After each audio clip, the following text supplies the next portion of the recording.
This is Ewan McGregor. Born and raised in Scotland, McGregor has had the kind of international career that any young actor would envy. Hello there. He has appeared in everything from musicals to comedies Do you work for me? to thrillers Happy to help, really, but where does it end? to multi-billion-dollar science fiction franchises. But even a Jedi Master needs to start somewhere. Always on the move. This is Ewan McGregor in his first ever leading role in a film.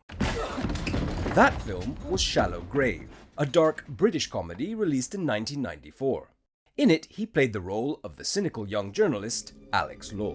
It's not every day I find a story in my own flat. It's not a story, Alex, it's a corpse. Starring alongside McGregor was another relative unknown, Christopher Eccleston, today better known to many as Doctor Who. And behind the camera was a rookie director by the name of Danny Boyle, making his feature film debut, and on a tight budget.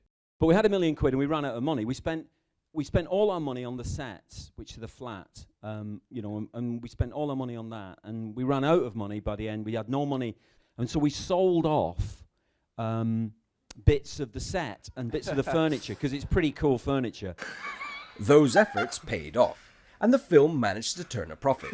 And that success was key in getting Danny Boyle and Ewan McGregor's next collaboration off the ground.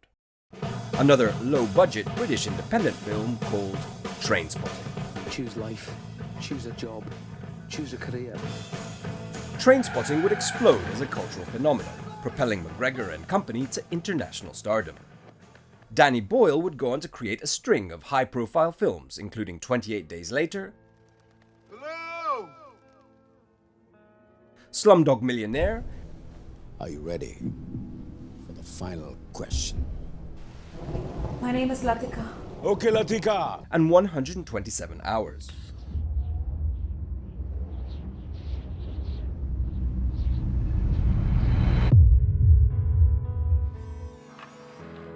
But this success did not come in a vacuum. It was the product of a robust ecosystem of independent film production in the UK.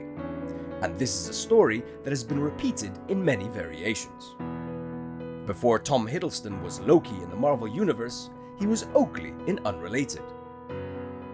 Before John Boyega was Finn in Star Wars, he was Moses in Attack the Block. Before Olivia Colman was Queen Elizabeth in The Crown, she was PC Doris Thatcher in Hot Fuzz. Is one Doris Thatcher. And leading actors like these are only the tip of the iceberg. Independent film sets in the UK are vital incubators for talent, both on and off screen. They are places of diversity and experimentation. They allow new writers, directors, and film crews to hone their skills and push boundaries. But that world is now under threat. Across the globe, the way audiences consume film and other media is changing radically. And that is having a major impact on the economics of the UK's independent film industry.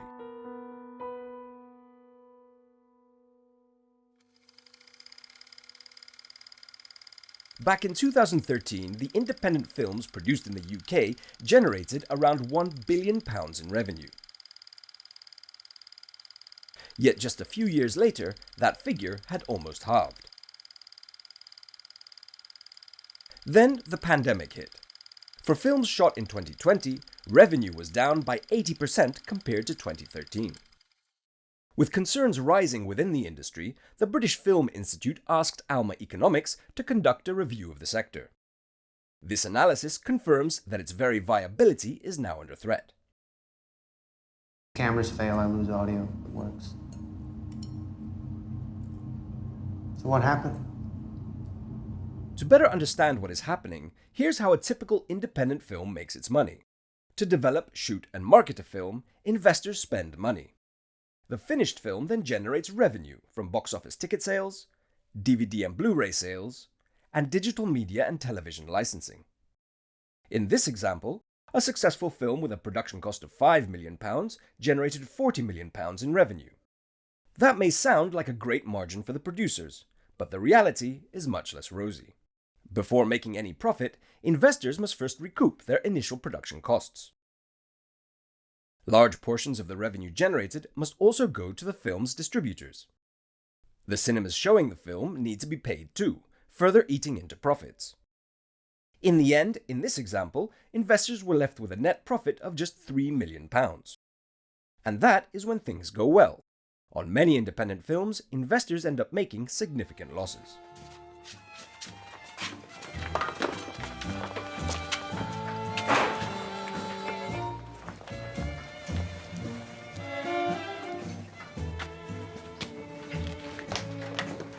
All right, mate. So, And that risk is growing. To better understand why, here's how filmmaking revenues changed between 2011 and 2017. Over this period, box office revenues saw a modest drop. In contrast, revenue from digital sources rose. But the headline story over the same period was the almost total collapse of revenues from DVD and Blu-ray sales. These were once key to helping productions end up with a profit. Now they have all but disappeared. And post-pandemic, the future for other revenue streams, like ticket sales, remains uncertain. The things I do for love. This fall in revenues alone would be concerning enough. But this is only part of the problem. The cost of making films in the UK has also risen. The reasons for this are complex, but one key driver is a recent boom in international high-end TV productions being filmed in the UK. These mop up crews and studio space, pushing up prices. For lower-budget independent films, these higher costs can be crippling. As you know, this puts us in an awkward position. I don't have enough to continue. But this cost inflation is itself partly a byproduct of the success of the British film industry. Just as it has launched relatively unknown actors into the stratosphere in the past, it has also played a vital role in building up the skilled workforce and technical assets that are now in high demand from major international studios.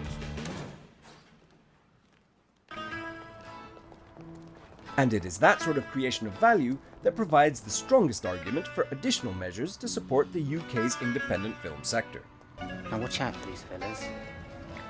They've got a bit of an arsenal, and they don't mind using it.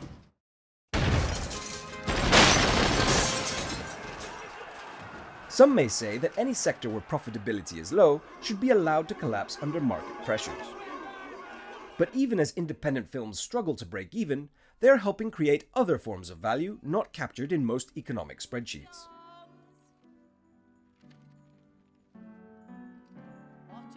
Together with building up a skilled workforce, a vibrant independent film sector promotes British values and soft power and drives countless other cultural impacts.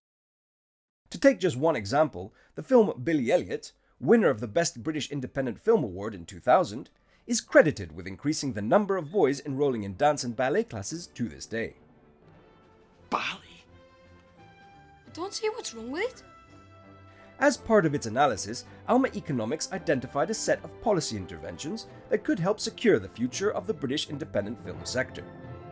These include increased tax relief for lower-budget films, incentives for cinemas to screen independent films, such as a zero VAT rate, and requiring large streaming platforms to invest some of their profits in future productions. Measures like these would help reduce the risk of developing new projects, while still ensuring the creative freedom that is the lifeblood of British independent film.